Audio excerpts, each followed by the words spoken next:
Hello friends, a very good evening to all of you.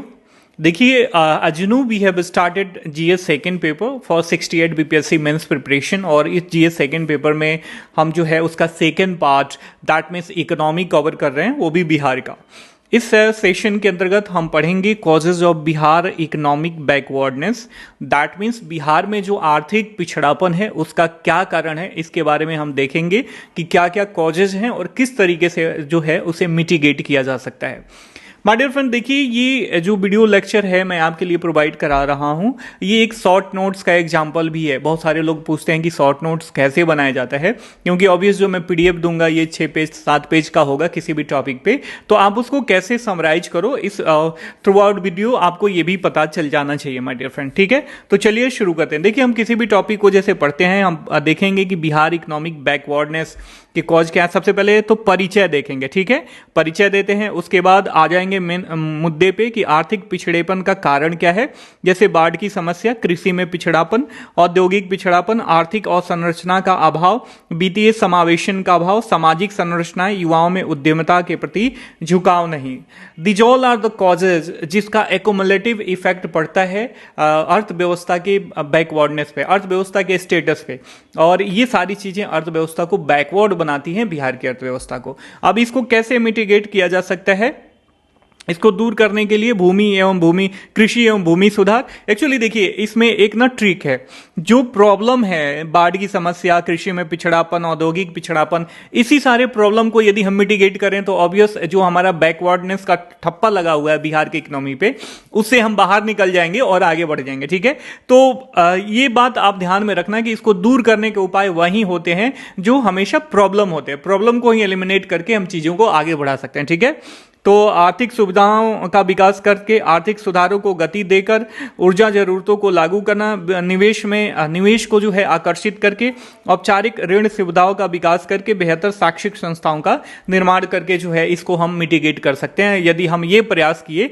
तो हमारा जो economic growth होगा वो हाई लेवल का होगा, जो हमारी जनसंख्या है, जो हमारा यूथ पॉपुलेशन है वो ज़्यादा स्किल्ड होगा, और सारी चीज़ें यदि इंडस्ट्री को भी सुविधाएं दी जाएंगी तो इंडस्ट्री आके यहाँ पे सेटअप करेंगी, और हमारे युवा लोग जिस इंडस्ट्री को स्किल्ड लेबर की आवश्यकता होगी, मतलब वैसे लेबर जिसको किसी भी कार्य को करने के लिए कौशल की आवश्यकता पड़ती है। ठीक है, ये मतलब वैसे मेहनत कश इंसान नहीं, बस कौशल की आवश्यकता पड़ती है, दिमाग का काम करता है। ऑब्वियस कुछ मेहनत लगते हैं लेकिन दिमाग की ज्यादा आवश्यकता पड़ती है। ठीक है, तो ये सारे चीज करा जाए, ये उपाय करा जाए तो हमारा इकोनॉमिक ग्रोथ होगा और हमारे ऊपर जो बैकवर्डनेस का ठप्पा लगा हुआ है वो दूर हो जाएगा। ठीक है, अब इंट्रोडक्शन देख लेते हैं।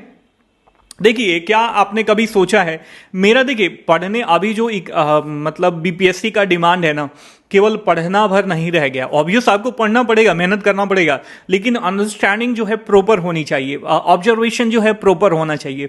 सोसाइटी में जो चीजें दिक्कत कर रही हैं उस दिक्कतों को कैसे हटाओगे, ये सारी चीजें आपके, मतलब कोई भी दिक्कत देख लिए, आप देख लिए कि एक रोड खुद रहा है, कहीं से रोड मतलब बना हुआ रोड खोदा जा रहा है, फिर पता चले कि उसको पीडब्ल्यूडी वाले सही करके गए तो बाद में वाटर वाले खोद रहे हैं, बाद में केबल वाले खोद रहे हैं। तो ये क्या है, ये क्यों ऐसी सारी चीजें जो है अलग अलग समय पे होती हैं, और कभी भी इंफ्रास्ट्रक्चर का जो सुख हमें भोगना चाहिए वो नहीं भोग सकते हैं। तो आपके दिमाग में आना चाहिए कि कुछ ऐसी योजनाएं होनी चाहिए कि एक बार ही सारी चीजें डले, पहले पाइपलाइन डल जाए, चाहे केबल हो कम्युनिकेशन का या इंटरनेट का, या पानी का केबल हो या वायर मतलब विद्युत का केबल हो, सब डल जाए, उसके बाद रोड बने। ठीक है, तो इसके लिए कोई प्लान आना चाहिए। तो एज ए एडमिनिस्ट्रेटर आपको ऐसे सोचना है।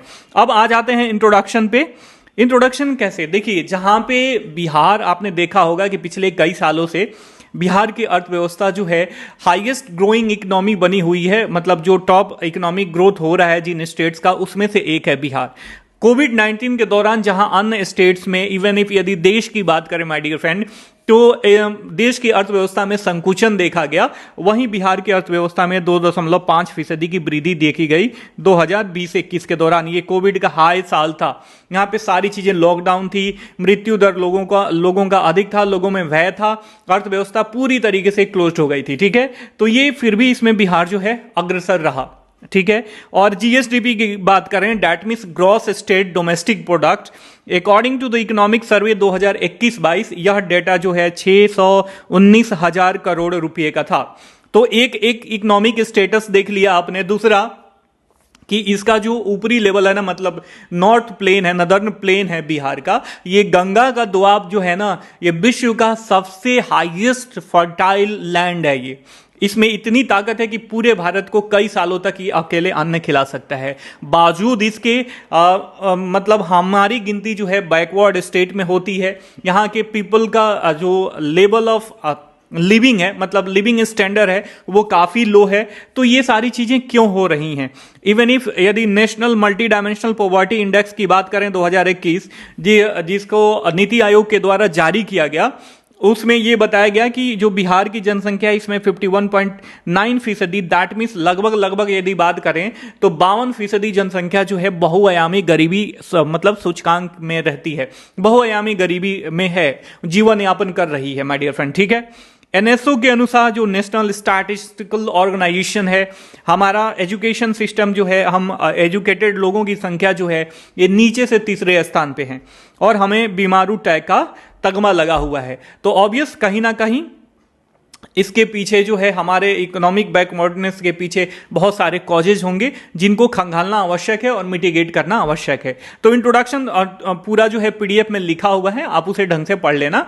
ये मैं शॉर्ट में आपको समझा दिया और इंट्रोडक्शन का पूरा निचोड़ है। मान लीजिए इंट्रोडक्शन मैंने 100 शब्दों में लिखा ना, तो ये 30 शब्दों से भी कम में मैंने इंट्रोडक्शन का यहाँ पे सार दे दिया। ठीक है, और बाद में इसी को तो सेंटेंस बना के लिखना होता है ना, तो ये चीज ध्यान में रखना।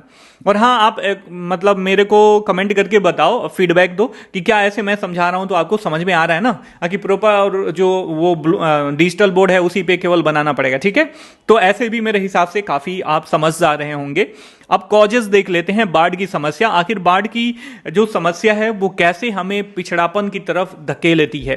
My dear friend, I would like to make you confirm that 28 district out of 38 district, आपको पता होगा टोटल बिहार में जो है 38 जिले हैं, इसमें से 28 जिले ऐसे हैं जो हर एक साल बाढ़ से प्रभावित हैं। इनको बाढ़ से प्रभावित जिलों की संख्या में माना जाता है, बाढ़ से ग्रसित हैं। यदि बिहार की भूमि की बात करें तो अप्रोक्स 3 लाख हेक्टेयर भूमि जो है बाढ़ से ग्रसित है माय डियर फ्रेंड।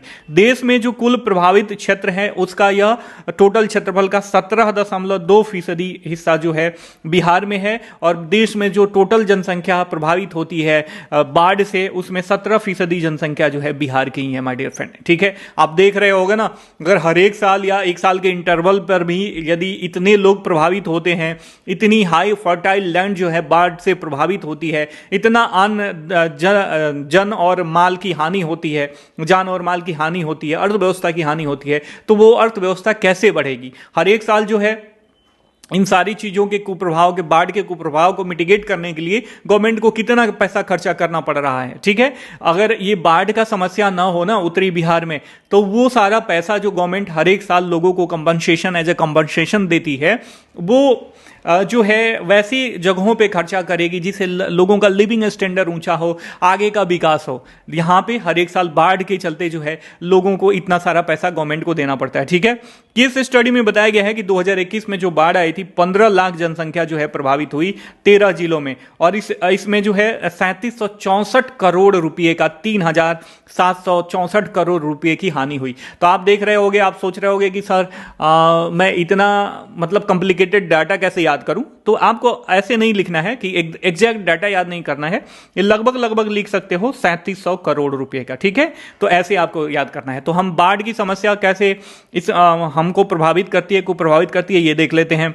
फिर कृषि में पिछड़ापन भी एक बहुत बड़ा कारण है। आपको पता होगा कि बिहार की लगभग 80% जनसंख्या जो है कृषि कार्य में लगी हुई है, और कृषि भी हमने जस्ट पढ़ा जस्ट बिफोर कि जो हमारा पहला कॉज था वो बाढ़ का कुप्रभाव था। कृषि भी बाढ़ से हर एक साल कुप्रभावित होती है। जो ग्रीन रिवॉल्यूशन आया था, फर्स्ट ग्रीन रिवॉल्यूशन, ये जो है पूर्व मतलब पश्चिमी उत्तर प्रदेश, उसके साथ साथ पंजाब और उसके साथ साथ हरियाणा वाले स्टेट में, ये वाले रीजन में इसका ज्यादा प्रभाव, अच्छा प्रभाव पड़ा, लेकिन बिहार जो है उसमें कहीं ना कहीं पीछे रह गया। सोशल बहुत सारे चीजें थी जिसके वजह से वो मतलब पीछे रह गया। हम हरित क्रांति वाला चैप्टर पढ़ेंगे तो पढ़ेंगे इसमें। कृषि भूमि पे बहुत ज्यादा दबाव है। ऑब्वियस आपको पता है कि बिहार की जनसंख्या जो है काफी ज्यादा है, पॉपुलेशन डेंसिटी पूरे इंडिया में टॉप पे है। ठीक है। तो एक मतलब बाप का यदि 1 बीघा जमीन है और उसके 4 बेटे हैं, 3 बेटे हैं, तो यदि तीनों में पार्टीशन हो तो ऑब्वियस बंट जाएगा ना, जमीन तो बंट जाएगा। तो काफी जो भूखंडन होता है, काफी छोटा छोटा आकार का खेत हो जाता है, तो उसमें ज्यादा हम इन्वेस्टमेंट नहीं कर सकते और उपज भी कहीं ना कहीं कम पड़ जाती है। छोटा जोत आकार की बात करें तो 91% सीमांत किसान है, जिसमें से 5.9% जो है लघु किसान है। तो ये कहीं ना कहीं कृषि में पिछड़ापन जो है अर्थव्यवस्था को पीछे ढकेलता है। इसके साथ साथ औद्योगिक पिछड़ापन, अब औद्योगिक पिछड़ापन के बहुत सारे कॉज हैं। जो मेन कॉज है ना, आप देखते होंगे कि 1947 से पहले यहाँ पे टाटा के जैसे और मतलब बहुत सारे जो भी मतलब इंडस्ट्रियलिस्ट थे, जो भी औद्योगिक घराने थे बड़े बड़े, चाहे वो टाटा हो या डालमिया हो या मतलब बड़े बड़े अन्य लोग हों, वो सारे लोग इन्वेस्ट करते थे बंगाल में, बिहार में, उत्तर प्रदेश में। लेकिन अचानक ऐसा क्या हुआ कि आज़ादी के बाद जो है हमारे यहाँ इंडस्ट्रियलाइजेशन जो है काफ़ी लो लेवल पे चला गया। इसकी सबसे बड़ी वजह थी माल ढुलाई की समकारी नीति। इसके ये अलग से एक टॉपिक है, इसको मैं बाद में पढ़ाऊंगा। इन शॉर्ट यहाँ पे बता देता हूँ। माल ढुलाई की समकारी नीति में ये हुआ कि अब लोग ये देखे, जो नीति नियंता थे हमारे प्रधानमंत्री या जो भी उस समय की गवर्नमेंट थी, उन्होंने ये देखा कि भैया जो इंडस्ट्रियलाइजेशन है भारत में केवल एक ही एरिया में सीमित है, तो क्यों ना इसको पूरे देश में फैलाया जाए। तो उन्होंने माल ढुलाई की समकारी नीति अपनाई, जिसमें जो खनिज संसाधन थे उसको ढोने में जो है सरकार सब्सिडी देती थी। तो जो कंपनियां थी ना, जो खनिज का स्रोत था उसके आसपास वो न लगा के अपना उद्योग की स्थापना न करके वैसे जगहों पे गई जहां पे मार्केट अवेलेबल है, जहां पे ट्रेड की सुविधा है, जहां पे ट्रांसपोर्टेशन की सुविधा है, और कोस्टल रीजन में स्पेशली पश्चिमी भारत में ज्यादा चले गए। ठीक है, तो यहां पे क्यों लगाएगा कोई? ठीक है, यहां पे मार्केट नहीं है, ट्रांसपोर्टेशन का सिस्टम नहीं है, समुद्रों से दूरी बिहार वगैरह में बहुत ज्यादा है, तो लोग पश्चिमी इलाकों और पूर्वी इलाके तटीय क्षेत्र में चले गए। तो वहां पे इंडस्ट्रियल डेवलपमेंट हुआ और बिहार में नहीं हुआ। बिहार में कोई इंडस्ट्री ही सेटअप करा ही नहीं। ठीक है, तो हम लोग काफी पिछड़ गए। इसके साथ साथ रेड टेपिज्म, जिसको लाल फीताशाही बोलते हैं,